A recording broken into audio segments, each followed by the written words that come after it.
A todos. Boa noite. Boa noite. Leandro, Grazi, Bia aqui com a gente. Nós vamos falar hoje mais um pouquinho, né? Continuando a aula da semana passada. E a gente vai falar aqui agora. Aquele que olhar para fora sonha, aquele que olhar para dentro desperta. Isso é uma frase de Jung, tá? Aquele que olhar para fora. Então, o que o Jung fala aqui? Ele sugere que essa atitude pode ser comparada com um sonho, ou seja, uma percepção parcial, superficial e por vezes ilusória da realidade. Quando só nos conectamos no exterior, estamos muitas vezes desconectados na nossa essência profunda. Quer me falar alguma coisa? Não. Grazi, tranquilo? Aquele que olhar para dentro, ele vai despertar. Olhar para dentro é um convite para a autoexploração. Entrar em contato com o inconsciente, as emoções, os arquétipos e os aspectos reprimidos da psique. Esse movimento, ele leva a despertar, ou seja, a consciência plena de que somos, para além das máscaras sociais e os condicionamentos. Esse despertar é um processo que Jung chamou de individuação, a jornada de se tornar um todo integrado. Querem comentar? É difícil, né? Hoje em dia é difícil, né? Uma pessoa ela se conhecer por dentro, né? É uma forma de se despertar, né? Ela ter um conhecimento mais profundo de si própria, né? Para poder conseguir entender muitas coisas e se despertar. Bia, Leandro. Então, o que o Jung está trazendo aqui também é que a gente tem que procurar não se condicionar a viver no coletivo, né? Mesmo que a gente esteja num grupo, para a gente tentar buscar nossas individualidades. Hoje a gente vive muito em grupo, né? Muito no coletivo. Vamos supor, tem uma roupa, todo mundo usa igual, tem uma música, né? Então, assim, a gente também tem que buscar nos conhecer e nos encontrar no nosso inconsciente pessoal, né? No nosso individual. Mas também é a partir do coletivo que a gente se conhece, né? É que muitas vezes, para você agradar o coletivo... Não agradar, mas é porque a gente não nasce sabendo de tudo, né? A gente nasce nos grupos. A gente vai em busca de pertencer a algum grupo. Mas aí, a partir do conhecimento que a gente vai adquirindo com o mundo, os seres humanos, a gente cria a nossa individualidade. É isso que ele está falando. Que você não... Quando ele fala máscaras sociais, porque quando você está num grupo, quando você está no seu trabalho, você tem a sua maneira de agir. Aqui você tem uma maneira de agir.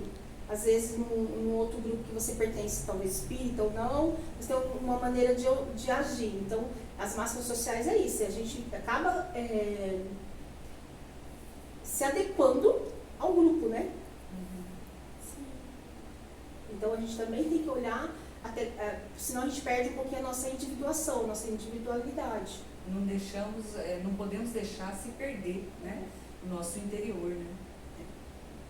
Vocês lembram a frase que ele fala no começo? Como ele fala? Aquele que olhar para fora sonha, aquele que olhar para dentro desperta.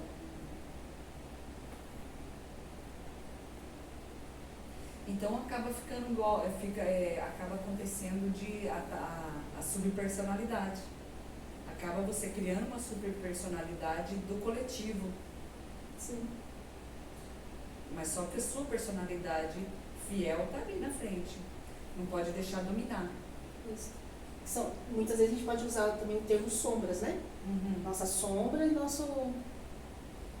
Não podemos deixar ela tomar conta. A gente não pode pegar a sombra e por exemplo, colocar ela como o ego, a sombra, como negativo, entendeu? Porque é importante para a nossa individuação, Aprendizagem. para o nosso aprendizado, para o nosso despertar. Então a gente não pode. Só que também temos esse processo, temos que chegar no processo da individuação. Porque senão é aí que as pessoas se perdem, né? Aí onde vem as depressões, porque às vezes você não sabe, não está Sendo você. você Está sendo mesmo. você. Interessante, né? Entendeu? O olhar para dentro está ligado ao acesso a dimensões internas das consciências, na psicologia profunda e estados espirituais. Olhar para fora é importante para a ação no mundo, mas sem o autoconhecimento pode nos manter presos em padrões automáticos. Entendeu? Tranquilo? A modernidade, ela trouxe avanços incríveis na ciência, tecnologia, economia, porém isso também gerou um desencanto, uma sensação de vazio, porque a vida passou a ser reduzida ao utilitarismo, eficiência e lucro. A dimensão espiritual, emocional e profunda do ser humano foi deixada de lado. Foi se perdendo, né? Eu percebo muito isso no dia a dia. Pode É falar. muito de consumir Né? e em menos de ser, Isso. infelizmente. Até mesmo o consumo foi, como a tecnologia está avançando, também tem o detalhe de que, assim, você também ganha um produto e de repente nas redes sociais mostram um outro mais avançado e a pessoa já joga aquilo lá e já pega outro. Então vai se perdendo, não tendo um apego nem nada, vai se descartando, né? Se descarta muitas coisas. E daí vai perdendo sentido, porque ganha, tem, e acaba perdendo sentido. E nunca preenche Porque aquele não vazio. olha por dentro, né? Não se olha por dentro. E nunca preenche o vazio. Nunca. Isso mesmo. A vida humana, ela perdeu toda a sua sacralidade, trazendo ao mundo um profundo desencanto, reduzindo tudo a dimensões práticas e uma implacável luta econômica, científica e tecnológica. Infelizmente, ainda nos encontramos na mão de um capitalismo financeiro escravizador e estamos apenas substituindo uma desigualdade e injustiça por outra. Portanto, devemos combater essas novas injustiças com novas formas. Desse modo, uma nova espiritualidade é possível e, sobretudo, necessária. Nessa circunstância, surgiu a necessidade de investigar sobre o implicamento da consciência humana, a sua evolução para uma consciência espiritual, manifestada na plena atenção com o instrumento transformador da vida humana, da expansão espiritual. Alguém quer falar? Então, o capitalismo, né, você diz assim, a indústria, né, das vendas, comércios, eu já ouvi falar que diz que eles criaram um mecanismo para vendas, né, que seria mais a parte da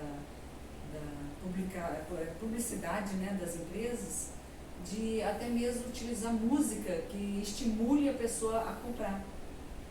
Quer dizer, usando os hertz, eu não sei bem o que é, que eu não posso falar com certeza, porque eu não tenho entendimento, né? É que você sabia que os programas de computação, eles têm até neurociência, né? Leandro? Você O que fez. supermercado é um exemplo disso que você está comentando, aquela musiquinha tranquila, as prateleiras que fazem você andar o mercado inteiro. Isso.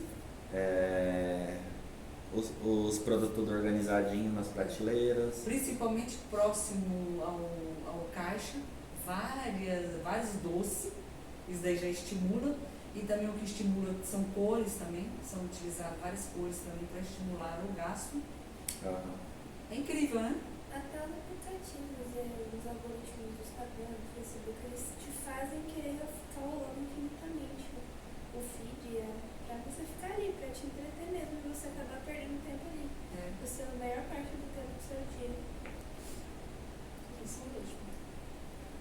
Muito bom, tô gostando hoje, todo mundo bem falando.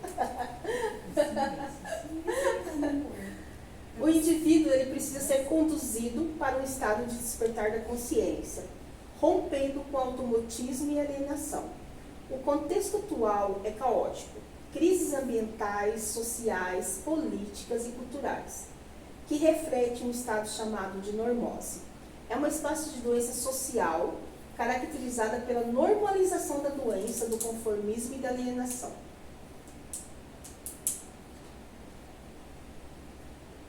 Inclusive, hoje é dia do meio ambiente, né? A normose, ela representa a cegueira coletiva para os problemas graves que ameaçam a humanidade e o planeta. Essa condição dificulta que as pessoas e a sociedade percebam a urgência de mudanças profundas. Vivemos hoje uma das mais graves crises da história da humanidade, não apenas pelo impacto ambiental, pelas guerras ou pela desigualdade social, mas por uma crise vital, que ameaça a continuidade da própria vida humana de forma existencial. A causa disso tudo é o egoísmo, os desejos egocentrados, a hiperindividualização, os ruídos internos, conflitos psicológicos não resolvidos, o descontrole emocional e a alienação espiritual. Isso é comportamento capitalismo. Porque o capitalismo, o sistema faz a gente entrar nesse individualismo, porque cada vez mais as pessoas não têm tempo porque estão ocupadas ali a maior parte do dia trabalhando, produzindo. E aí acaba ficando nisso, de produzir, eu mesma, estou preocupada com as minhas compras, com a minha rotina, que passa assim. E é tudo culpa do capitalismo.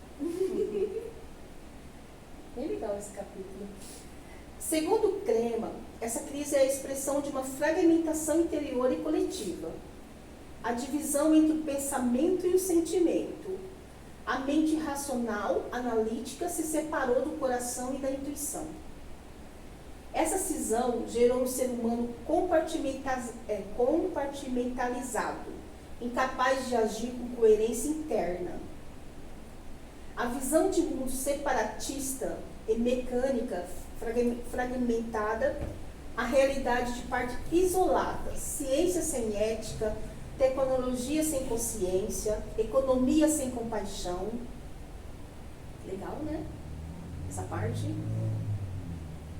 Esse texto ele vem o tempo todo falando que a gente não é uma pessoa isolada, né? Que a gente não está isolado do mundo. Então a gente é captado por tudo isso, né? Querem falar alguma coisa? A crise é resultado de uma perda do sentido de unidade com o todo, com a natureza, com os outros seres humanos, com o cosmos e com a própria alma. A humanidade se desconectou de si mesma e da totalidade da viva, vendo o mundo como um conjunto de recursos a serem explorados, em vez de uma teia interdependente. Aqui eu acho interessante o coletivo, né? Porque aqui ele não está falando de um coletivo que eu vou lá e faço igual.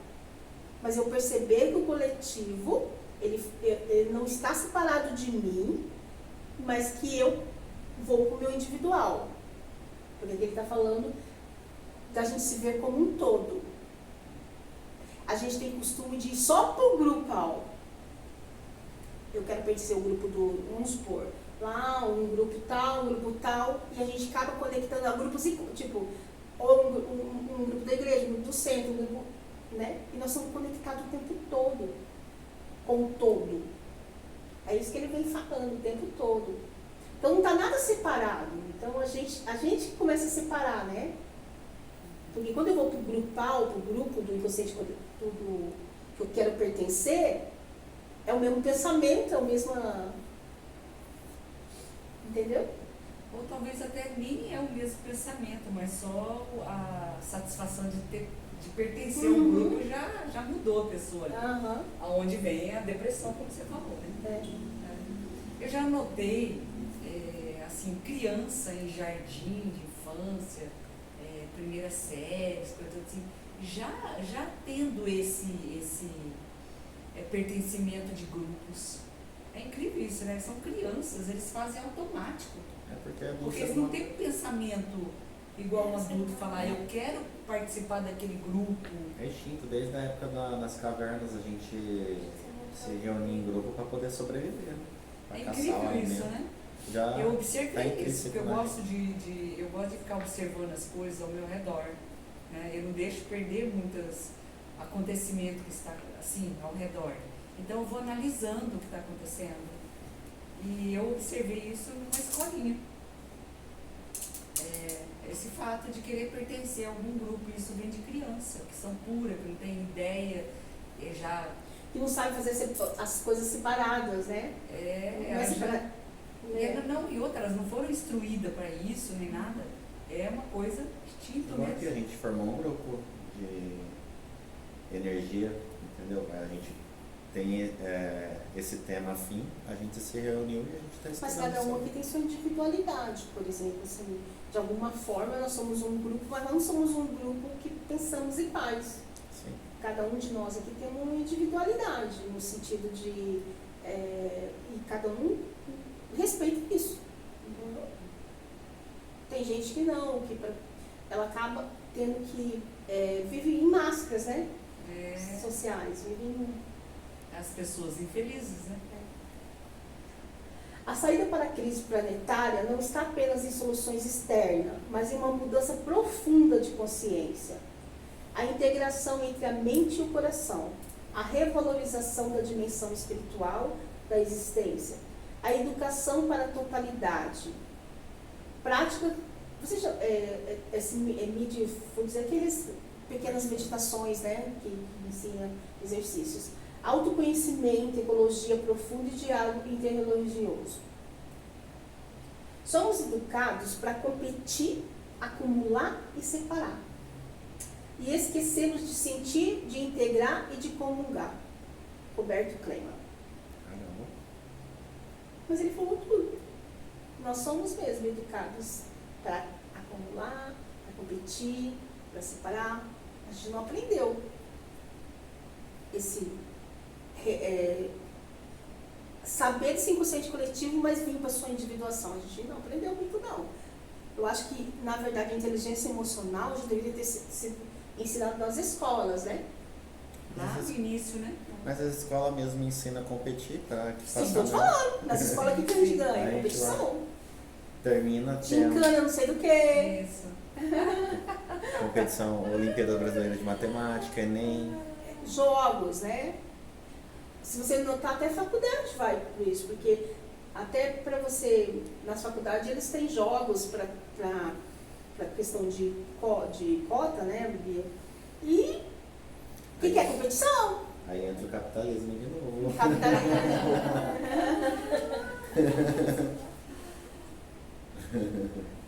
Isso é verdade. Segundo Morim, não estamos diante de uma única crise, mas de uma crise multidimensional, ambiental, econômica, educacional, política, ética e espiritual. Essa multiplicidade de sintomas revela que a crise é sistêmica, afetando o modo de vida global, os paradigmas do conhecimento, os vínculos humanos e a própria relação com o planeta. Morim nos alerta que todo progresso, ele carrega consigo a semente da regressão. Todo progresso é parcial, local, provisório, produto da degradação, da desorganização e da regressão.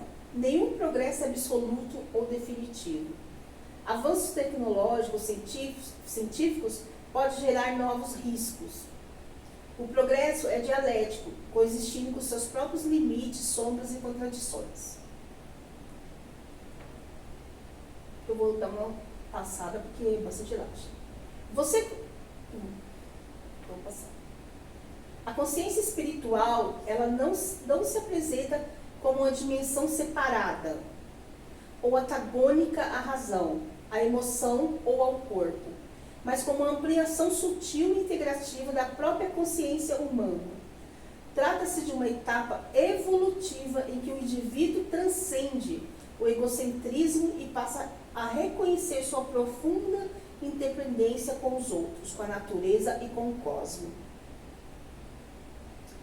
O que esse texto ele vem trazendo muito, gente? Ele vem falando assim, que ser espírita ou ser espiritual não é uma, talvez uma característica da casa espírita, entendeu? Ou de uma igreja, ou de um... ele quer falar que está tudo integrado, que nós somos integrados, trazendo essa transcendência, que nós temos que ter consciência do todo. E muita gente usa as máscaras, né? Estou na igreja, eu sou entendeu? Né? Uma pessoa mais espiritualizada, uma pessoa mais, né? Mas no dia a dia, vamos supor, ela não está cuidando, por exemplo, do meio ambiente, integrada com... Né? Deu para entender o que eu estou tentando explicar? Sim. Porque a espiritualidade, ela não está só na questão da gente ser espírita, receber espírito. A espiritualidade está na consciência do todo. Então, é isso que ele vem trazendo muito. Não sei se isso é bem importante. Espiritualidade não se limita à prática religiosa, acabou de falar aqui. Prática religiosa, ritos, dogmas, instituição, nem experiências místicas, esotéricas ou sobrenaturais. Em vez disso, ela é apresentada como algo que faz parte do próprio amadurecimento psicológico, ético, existencial do ser humano. É uma espécie de ponto alto da evolução da consciência. Deu para entender agora? Tá assim? Ok? Uma pessoa, ela pode nunca ter pertencido a uma religião, mas desenvolver um profundo senso de compaixão, de conexão com a vida, de reverência pela existência. Isso é espiritualidade no sentido evolutivo. Medida que a consciência amadurece, ela começa a enxergar que, apesar das diferenças de cultura, linguagem, crenças, formas de vida, há um princípio comum que une todos os seres. Essa percepção de unidade não é apenas intelectual, mas experiencial.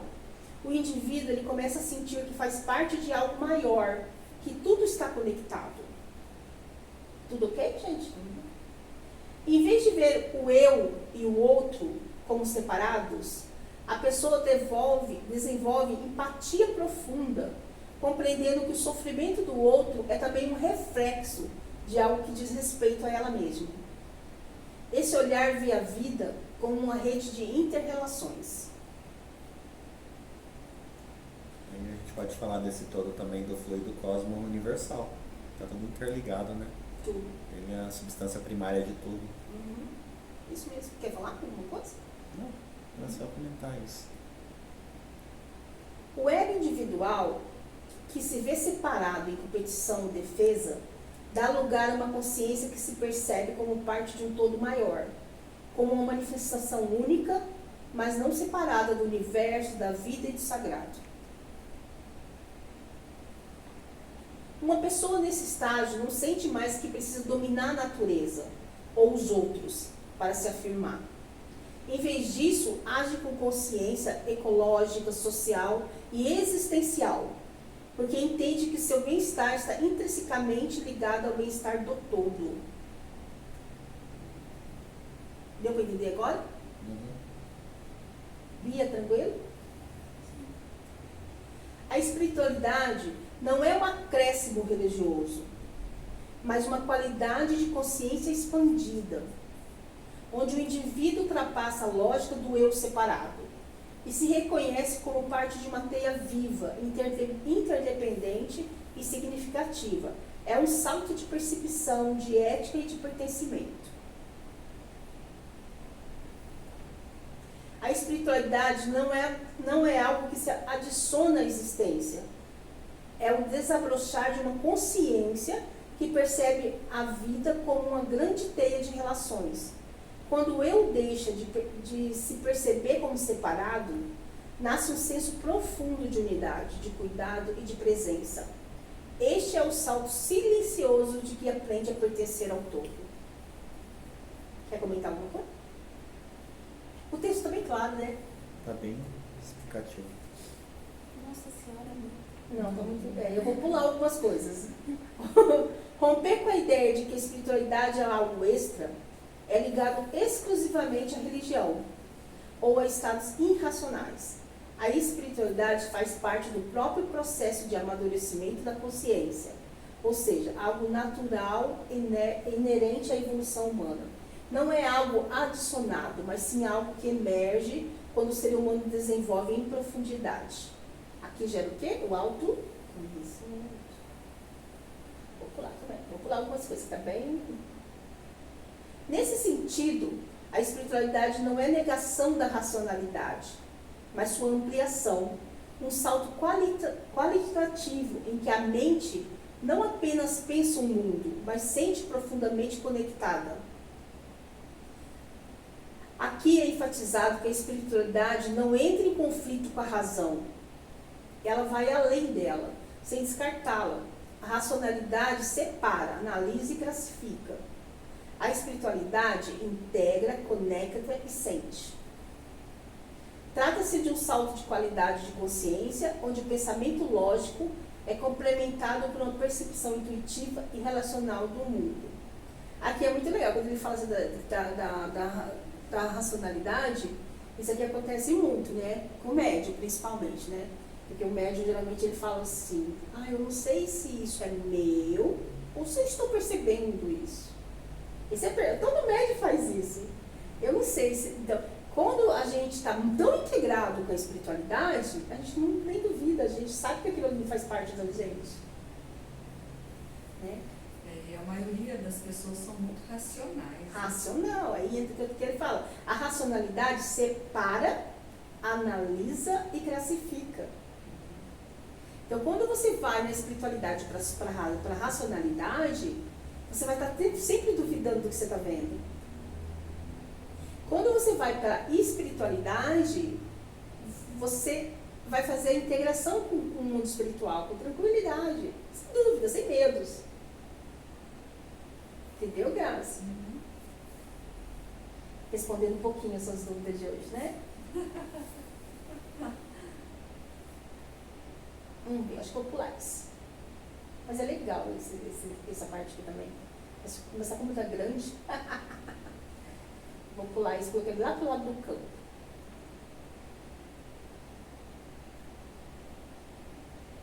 Vou clicar aqui. Quando dizemos que a espiritualidade consiste em reconhecer-se como parte...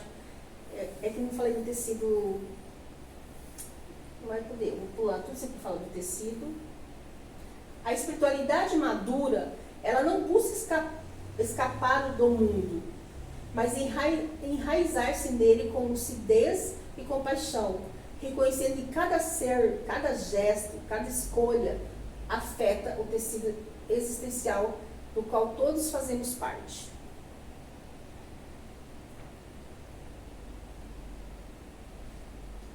Não dá para ver os slides, né, Bi? Vou falar do Edgar Morin, então.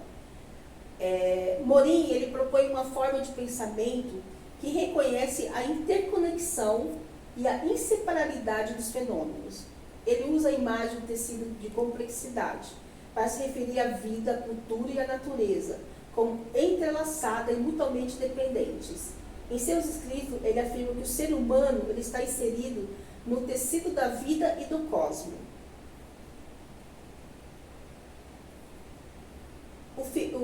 O Capra vocês conhecem também, né? Já leram coisa dele? Não. Então, o Fritz Capra. O ponto de mutação, o livro dele. Ele é um pensador sistêmico e desenvolve a ideia de que a realidade é tecida por relações e processos. Ele afirma que no nível subatômico e biológico, a vida não é feita de coisa, mas de conexões. Sua obra traz uma clara noção de teia de vida, que é uma imagem de irmã do tecido existencial. Não devia ter pulado a parte do tecido lá para vocês entenderem, né? Quer dizer, pulei. Explica aí, amor. Aí a gente tem que voltar. É que eu queria falar do campo neutro. E aqui cheguei. Então, da apometria que a gente trabalha com a apometria do campo. Campo, dentro da apometria, você viu que a gente vem falando tudinho, né? Que nada é separado, que tudo é conectado. Então, a gente está falando de toda essa energia quando a gente está trabalhando aqui na apometria com campo. Então, você está desdobrado e conectado com todas essas dimensões que a gente tem. O campo neutro do ser. Um fundo pessoal na qual estes entes existem, antes de serem nomeados ou julgados. No campo neutro, gente, alguém quer explicar do seu jeito o que é campo? Leandro, pelo tempo que você está aqui, como que é para você campo? Campo? É? O que é o campo? Como que você percebeu dentro da prática? Quando você está ali, para você, como que é esse campo? Para mim é uma teia energética que forma entre as pessoas que estão em volta desse campo, entendeu? Ali a gente tem cenários parecidos. Por exemplo, a gente acessou determinada etapa da vida da pessoa. Geralmente está todo mundo naquele mesmo campo. Pode estar todo mundo naquele mesmo campo. Para mim, campo seria isso. Muitas graças. Então, também campos de energias, também, né? Tudo, né? Assim, Não é só do nosso trabalho, é tudo em relação a campo. Pode falar, Deus. Então, existem vários campos, né? Campos de energia, campos magnéticos, ou mesmo até de vidas passadas, é o campo, né? Isso que eu tenho entendimento. Então, o campo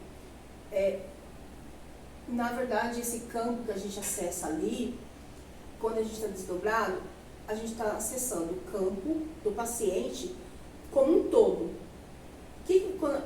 Na apometria, que for a primeira coisa que vocês aprenderam? Sobre os 7 corpos, chakras, lembram disso? Então, o que vocês vão estar acessando ali são os corpos do paciente, certo? Então, quando vocês conseguem enxergar os traumas deles, é porque você acessou algum campo de informação desses corpos. Quando a gente acessa muito o corpo etérico, que é o duplo etérico, a gente está acessando mais coisas emocionais da pessoa. Vocês têm bem prática disso já. Vocês podem perceber. É um problema no fígado, é um problema... algo assim que levou por uma raiva emocional dela e tal. Então, o duplo etérico ele vai trabalhar muito a questão dos emocionais da pessoa. No corpo astral, a gente vai sempre estar acessando um pouquinho. O corpo astral ele já é aquele corpo que vai fazer intermediação, né? Ele que praticamente desdobra. Então, aqui está o físico, o corpo etérico e o corpo astral. Esse corpo duplo etérico está interligado com esse e o astral. Até aqui no astral, ainda é muito denso esse campo, né, de informação.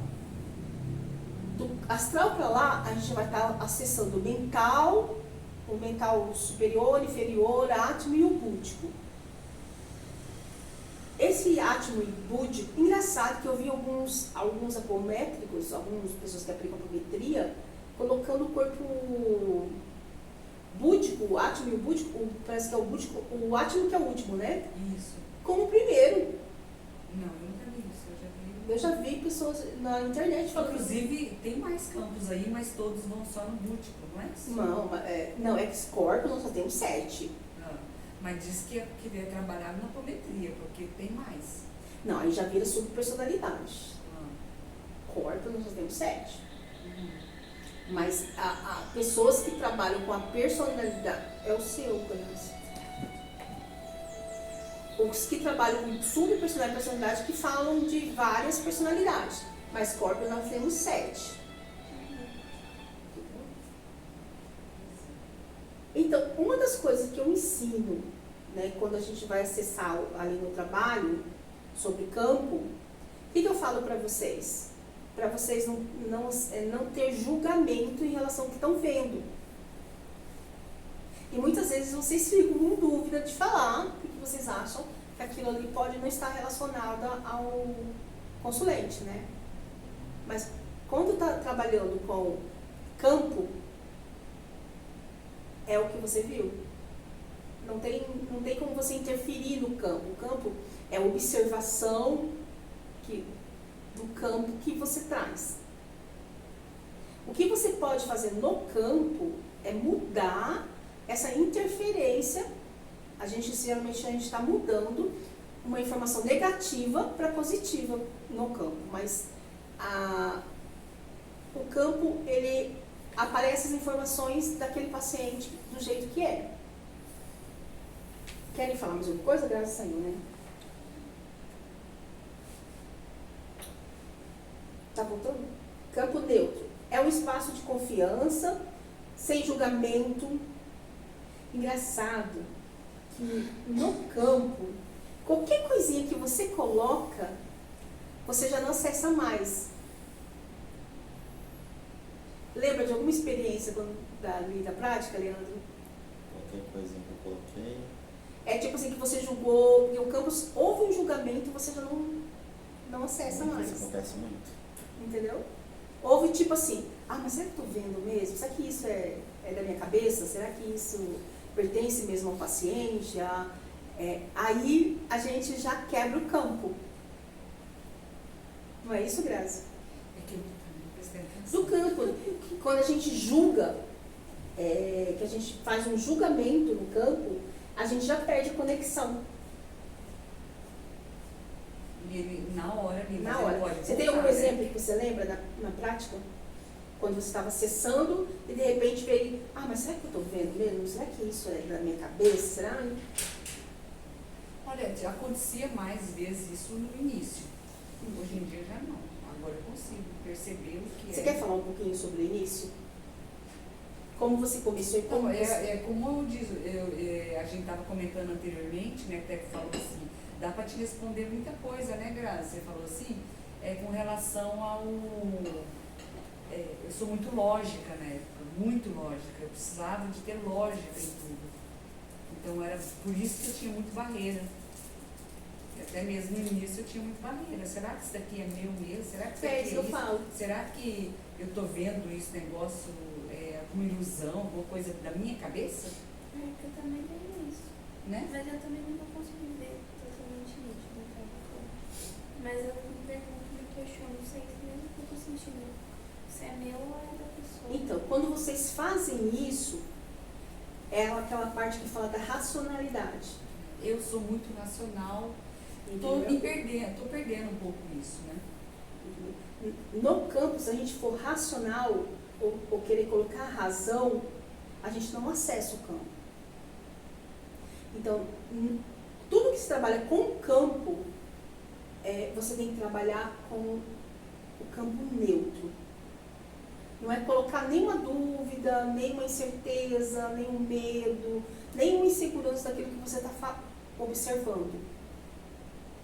Campo geralmente vai ser o campo e você trabalhando nele na observação desse campo. Então, o que aparece naquele campo é porque você está interagindo com ele. Por isso que eu estou falando o tempo todo em interação, conexão com É que o às todo. vezes aparece coisas assim que a gente não pode falar, sabe? Aí você fica se perguntando, será que é isso mesmo que eu tô vendo? Eu gostei dessa pergunta sua, porque todo mundo, quando a gente vai trabalhar com campo, uma das coisas mais legais que não é você que decide. Entendeu? Porque o campo te trouxe a informação. Então, ou o paciente, o consulente já está preparado para ouvir aquilo, e não é a nós que vamos decidir se ele vai ouvir ou não. Porque no campo é trazido aquilo que o consulente está permitindo trazer à tona. Essa interação é da equipe que está trabalhando com eles, com a consciência deles. Então, na verdade, quando eu falo isso, mas será que ela está preparada? Será que eu posso falar? Eu estou colocando o quê? Informação onde? Nesse campo de interação. Então, quando eu faço a integração do campo, tipo assim, via informação e interajo isso com o consulente, eu ajudo ele mais do que eu decidir o que ele vai ouvir ou não. Porque já veio para o campo aquela informação. Não foi, por exemplo, assim, o que é legal do campo, que não somos nós que vamos lá e buscamos o problema. Mas tem coisa sensível que a gente não pode falar. Tipo, aí eu dou o sinal para você, você entende, aí... Eu acho que eu não podia falar aqui para o pessoal saber.